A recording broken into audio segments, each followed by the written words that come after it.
Olivia is headed to London. Spencer is taking accountability for all of the pain he's caused. And JJ might seem okay, but it's not actually. What's good, y'all? It's your good sis Erica Vane coming to you right here on Erica Vane TV with another All-American video. And in this video, I am breaking down season 5, episode number 19. If you're new here, go ahead and hit that subscribe button and turn your bell notification, because in addition to breaking down All-American and All-American Homecoming, I talk about all the hottest dope television series that are on your television and streaming. You know, I have really dope conversations. So subscribe and join the tribe. As I mentioned, we're going to be talking about episode number 19, and we have one more episode left in this season. So without further ado, let's go ahead and get into it. Y'all, I'm going to talk about the things I like and dislike, but I'm going to start with the things I like. But the first thing I want to say is that All-American has to be serious. Be for real, because this show has become so undamn serious, and I just... I am kind of beside myself with the idea of how unserious it is. I recently started rewatching All-American. So I watched the pilot and I watched episode 2. And now, like, this is the first time I've rewatched since Billy's passing. And I was so frustrated in the first episode just because I know, like, Billy is dead now. And literally we will never be able to get to where we were set up to go. Which, okay, I guess time will help me heal with that. But to even just think about where we are at now versus where we started, I just don't know how we got here. The good things about the episode, I think in general, the JJ storyline was solid. There's quite a few things that I have criticisms in reference to how they actually handled certain things. But the overall general message I am down for. I like the peeling back the layers of the funny friend and like unmasking, using comedy as a way to kind of like pacify or band-aid trauma that you experience.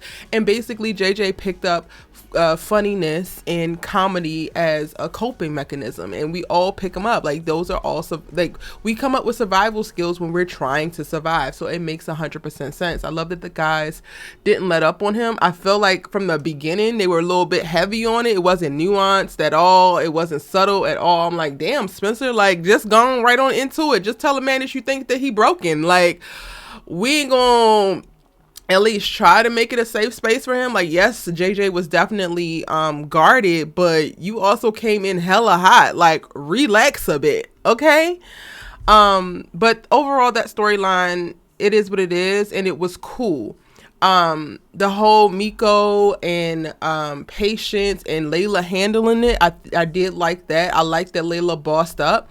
I didn't necessarily, this is a little nitpicky stuff, right? Like, I didn't necessarily like that Layla was like, as your producer, I have to deal with this. It's like, no, not as her producer, as her label owner. You are also her manager. Like, I don't think that they're doing a really great job of showing the ins and outs of all of what the hell Layla does. Not only does she own this label, she acts as Patience's manager, her producer, her agent. Like, she wears multiple hats. A producer who produces your music has nothing to do with your interactions with your fans, has nothing to do with the public perception of your image. They have something to do with how the hell you sound on this track. That's it, that's all. So when she said, as your producer, it's like, no, girl, as her fucking manager, as the label owner of the label in which she's the marquee talent, like, as those things, you need to step in. As those things, you need to get her together. As those things, you can't trust her to do what the hell you told her ass to do and stay away from danger and know the fat meat is greasy when you tell her ass, but not as her damn producer. But okay. But then again, like, all of those little bits to me also add to how unserious All-American has become. Like, come on now, y'all. We just got to do better. Too many things just felt a little bit convenient. I'm over it. What I did enjoy was Mama Fine, Grandmama Fine back in the place to be. Like, the fact that she wasn't there for Billy's funeral and after the support lore, I was just mind boggled by, but at least we got her now. And I absolutely loved it. I loved her interaction with Olivia. I love the whole Liv is going to London or potentially going to London, and the little back and forth at the top of the episode where she's like, oh, I can't go because of my mama. Girl, okay, in theory, or just to have something to do, but ultimately your ass needs to go, because you staying here is going to do what? Like, y'all been in this house together since Billy has passed, and what the hell have you been doing?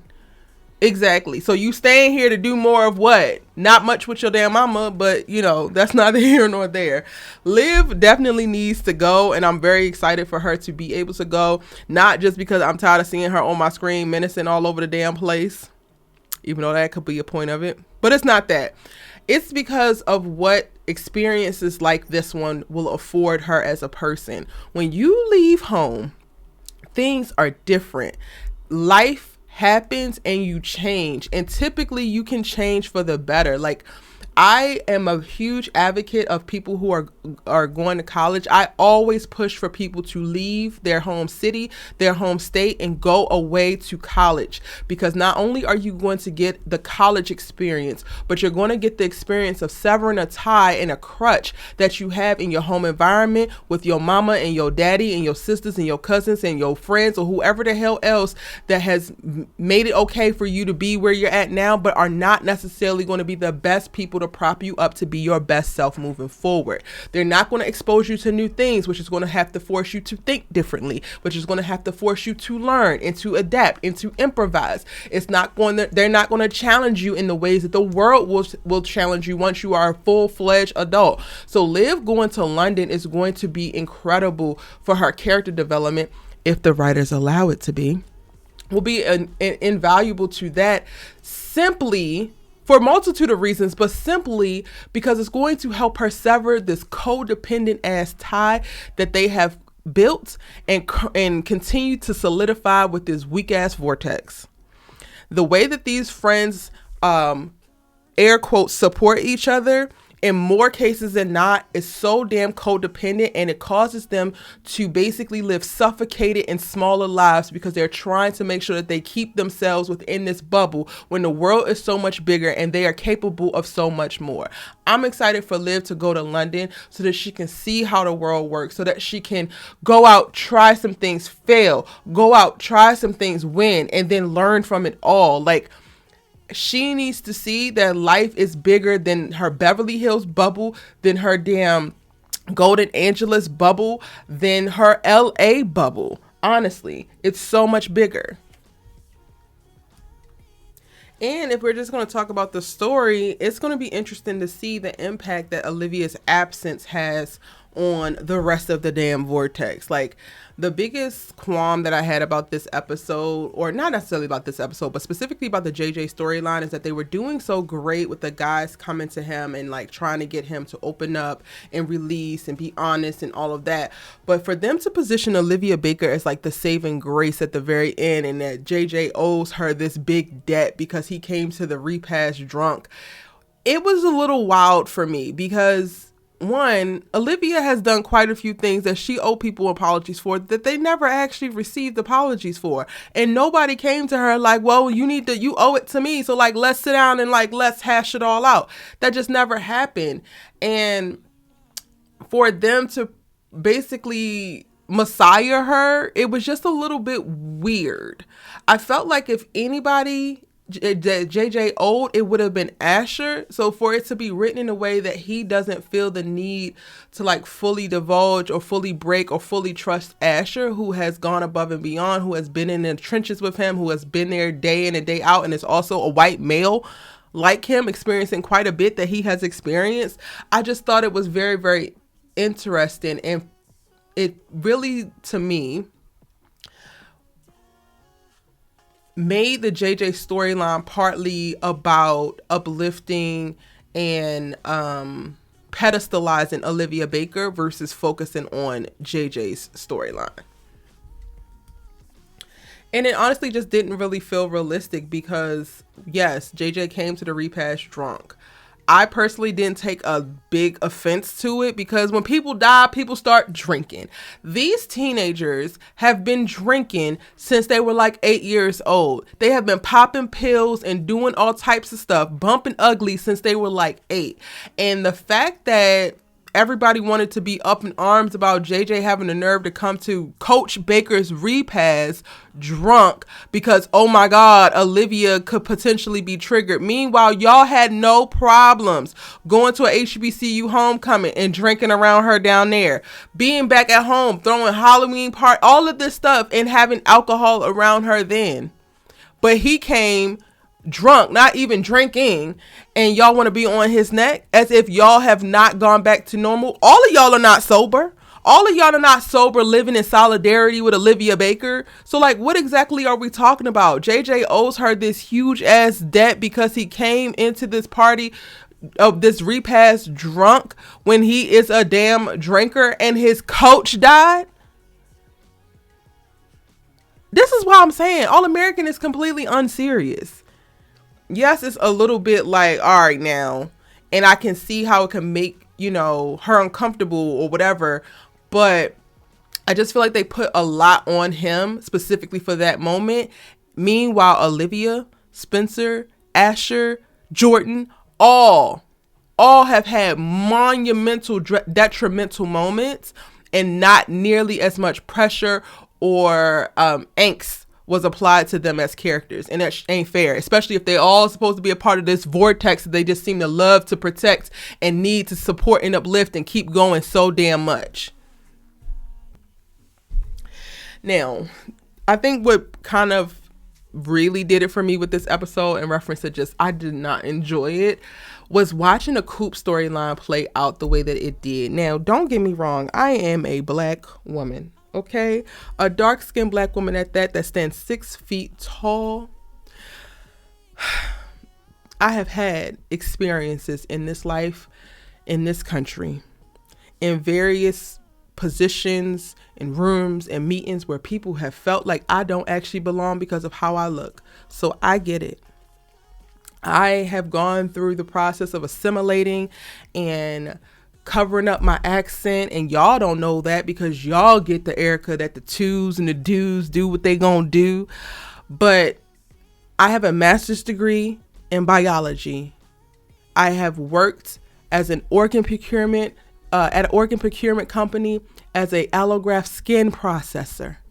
I have done countless scientific fairs. I have done research, done my thesis, of course, to get my master's. I have been in quite a few white, affluent academic spaces. So when I say that I understand what Coop is saying about not being able to bring herself and be herself to this new career that she is learning about, I understand that. But it's a difference between calling somebody out for marginalizing you and not providing you with adequate education, support, and communication based off of how you look and how you show up in the world and where you come from, than somebody requiring you to step up and learn what you have to learn within this field. I am struggling to get behind this Coop storyline about her wearing chucks and talking how she talk or whatever, because I feel like they're trivializing it to, the law and judicial circles don't accept black people or don't accept black culture. And it's not specifically that.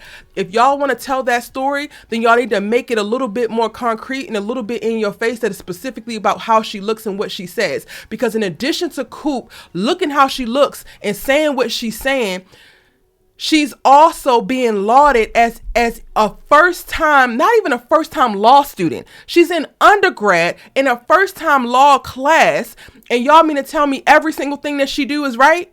Every single thing that she says is right?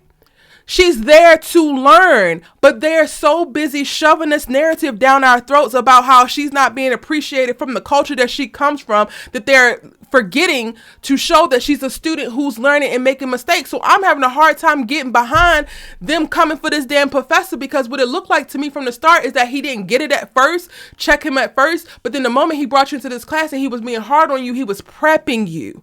He was giving you the things that you're going to need, because not only are you going to face that type of stuff in his class, but you're going to face 20 times it when you actually get out there and start practicing law. And they had the nerve to recruit Laura Baker in this episode to find herself in the classroom, which is cool. I like that where that storyline is going. She could potentially be a teacher. Great. But don't bring your goofy ass up in here to side with Coop 100% and not show her the areas where she can actually sit back and learn. The way that they are running this narrative of like Coop is basically teaching his teacher is wild to me. Wild to me. Because my little black ass from Baltimore City, Northeast Baltimore City I also went to a HBCU, so it's a little bit different. But I sat in every last chemistry class and biology class, and I learned. And I had professors who were not all black. I had a bunch of Indian professors. Like, I had a bunch of diverse professors who were hard on me, hard on our classes, because we needed to learn it. And specifically, I went to Xavier University, which is one of the best HBCUs or black institutions to put black people in the medical field, to period. Like, Xavier is the one who was sending the most black students to med school. They're not playing open games with us when we sit in that classroom. Nobody's saying that you can't be who the hell you are, but you need to know this material. Nobody's saying you can't talk how you want to talk, but you need to be able to communicate in a way that is effective for the field and the industry that you are working in. And yes, there's a little bit more nuance and some change needs to happen, because quite a few black people have been marginalized and oppressed because of how we look and talk and whatever. But not every bit of our culture and what we say goes in this space. Like, I'm going to go back, and I mentioned this in the previous video. There was a video going around on social media about a lawyer who decided to tell the judge in court, as a part of whatever the hell he was saying, "Judge, that's no cap." I don't give a damn what y'all talking about. I am never going to okay a lawyer looking at a judge and a jury and saying that's no cap. The courtroom is not the place for you to say that. Period. This is not TikTok. This is not Instagram.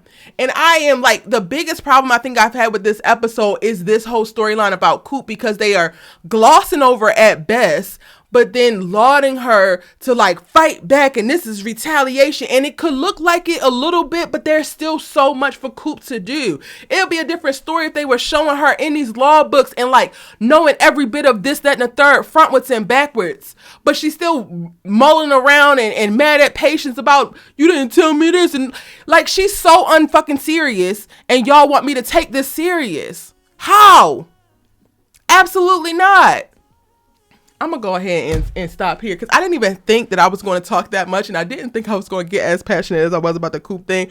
But I'm realizing in recording this video exactly how much it bothered me. Like, if y'all going to tell that story, then tell that damn story. But like, let's not tokenize the marginalization of black people in different spaces down to like Coop is right and this man is wrong. Meanwhile, you have not turned her into a stellar student. She's there to damn learn. While you are pointing out him retaliating, what is she learning? Because the way that they are communicating, or at least the way that I am perceiving it, is that Coop knows everything. This man only knows the law, and it ain't enough. And it's a problem. Which ain't gonna work for me. That's all I got, y'all. I don't really have much to say more about the Patience thing, because the whole Patience and Miko thing just really kind of irritated me, even in this whole storyline. I did enjoy the reference of Layla saying that Miko was something completely different. She saw Carrie, and even having that Taye come out verbally, I'm like, okay, at least they're making a note of it, because they're basically giving us the same damn storyline, and them making a note of it did something for me. I don't know why, but it did. And I'm like, okay, I'll take that. Other than that, the episode was what it was. Let me know your thoughts in the comment section down below. It's your good sis you love to talk TV with, and I'm gonna see y'all in the preview for episode 20, the season finale. See ya.